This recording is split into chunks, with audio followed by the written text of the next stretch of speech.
12 ستمبر 2012 کو کراچی میں ایک دل دہلا دینے والا واقعہ پیش آیا۔ بلدیہ ٹاؤن میں ایک گارمنٹس فیکٹری میں آگ لگ گئی۔ 264 مزدور زندہ جل کر جاں بحق ہو گئے، یعنی 264 خاندان تباہ ہو گئے۔ اور اس وقت جو حکومت تھی سندھ میں، اس نے اس کو ایک معمول کا واقعہ قرار دیا، کہا کہ یہ ایک آگ لگ گئی تھی، اس سے یہ سارا کچھ ہوا۔ اور پیپلز پارٹی اور MQM کی حکومت تھی، ایک FIR درج ہوئی جس میں فیکٹری کے آگ لگنے کو ایک حادثہ قرار دیا گیا۔ لیکن اسی وقت جو ہے شور مچ گیا کہ اصل معاملہ کچھ اور ہے، اور یہ آگ لگی نہیں، لگائی گئی تھی، یہ دہشت گردی کا واقعہ ہے۔ بالآخر ایک جوائنٹ انویسٹیگیشن ٹیم بنی، رینجرز شامل تھی، انٹیلیجنس ایجنسیاں شامل تھیں، اور انہوں نے یہ قرار دیا کہ ایک نئی FIR درج کی جائے۔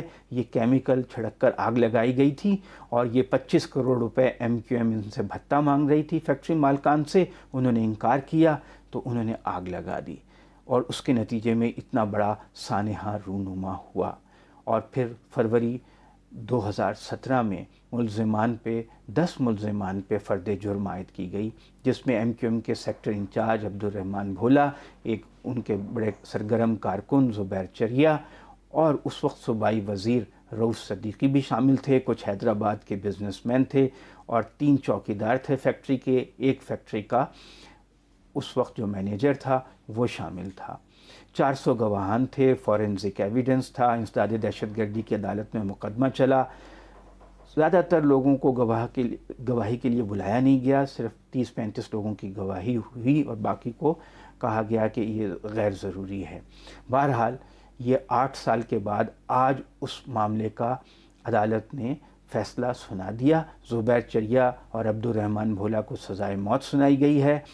4 جو چوکیدار اور مینیجر تھے ان کو عمر قید کی سزا، باقی کو بری کر دیا گیا ہے۔ رؤوف صدیقی جو اس وقت صوبائی وزیر تھے، ان کو بھی عدم شہادت کی بنا پر بری کر دیا گیا ہے۔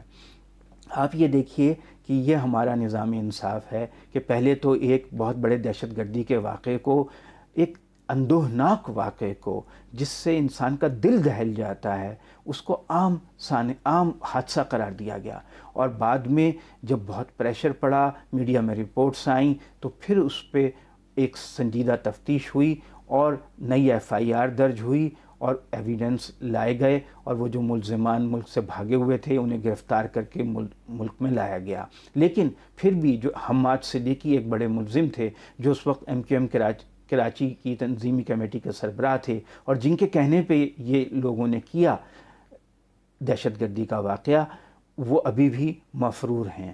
تو جن لوگوں نے یہ آگ لگائی ان کو تو سزا سنا دی گئی ہے، لیکن جن لوگوں نے آگ لگوائی ان کی پکڑ نہیں ہوئی ہے۔ حماد صدیقی مفرور ہیں، اور جو MQM کے لیڈر، اکثر و بیشتر لیڈر دہشت گردی میں انوالو تھے، بھتہ خوری میں انوالو تھے، ان کی پکڑ نہیں ہو سکی ہے۔ تو یہ ہے ہمارا نظام انصاف۔ ابھی بھی یہ سندھ ہائی کورٹ سے ہو سکتا ہے کہ ملزم جائیں اپیل میں اور بری ہو جائیں، پھر ان کے پاس سپریم کورٹ کا راستہ بھی ہے، تو 4-5 سال یہ کیس مزید چل سکتا ہے۔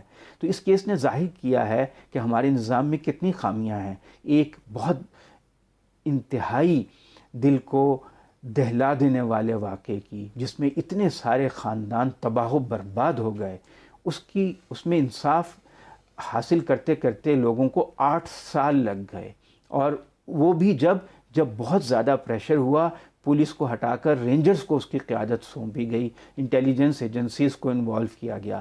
یہ پولیس، یہ عدلیہ لوگوں کو انصاف مہیا کرنے میں کتنی ناکام ہے۔ یہ پورا سیاسی نظام کتنا کرپٹ ہو چکا ہے کہ جو بڑے لوگ ہیں، جو اصل مجرم ہیں، ان پہ ہاتھ نہیں ڈالا جا سکتا۔